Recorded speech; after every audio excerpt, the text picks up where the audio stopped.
आमिषाच्या मिसे गळ गिळे मासा फुटोनिया घसा. 4 संपले, आता राहिला 5वा. तुम्ही सांगितलेला भ्रमर. गंध या आयुष्यामध्ये भ्रमर गुंतला महाराज. अरे मी काय सांगतो, त्या भ्रमराची एवढी ताकद. पांचाळ महाराज, मृदंगाचं कोड कायच आहे? खैराच. नसलं तरी म्हणायचं, कोणाला कमी सांगायचं नाही. होय, आता तुम्ही जातीवंत पांचाळ महाराज, दुसरं वापरत आम्हाला माहिती. खैराचं कोड कापताना लोखंड कापल्यासारखा उजडते, विस्तू पडते. एवढं कठीण काय, एवढाले कठीण खोड कोण कापतो? भ्रमर नावाचा किडा, भुंगा.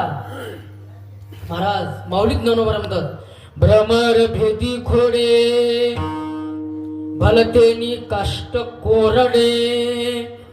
परी कळिके माझी अकळे कोवलिया. भ्रमर गुंतले सुमन कलिके. एवढा महाराज कठीण खोड कोरणारा भुंगा त्या कमळाच्या फुलाच्या नाजूक पाकळीमध्ये अडकतो. आता त्याला पाकळी कोरता येत नाही तो.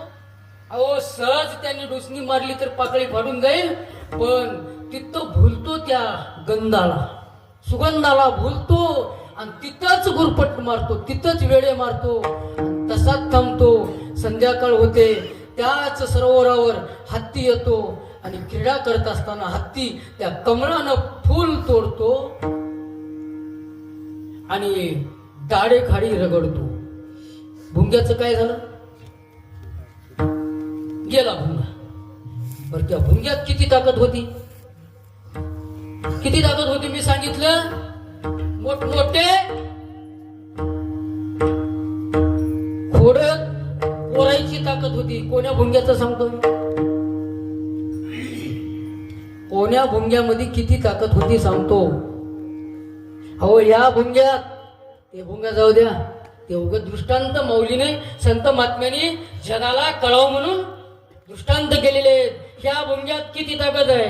कोणतं खोड? महाराज 1 नाही 2 नाही, 184 न चुके फेरा 84 लक्ष येऊनी चुकवता येत. एवढी ताकद कशात आहे? देवाची भाऊ म्हणती ते होती, तरी का चित्ती न धरा.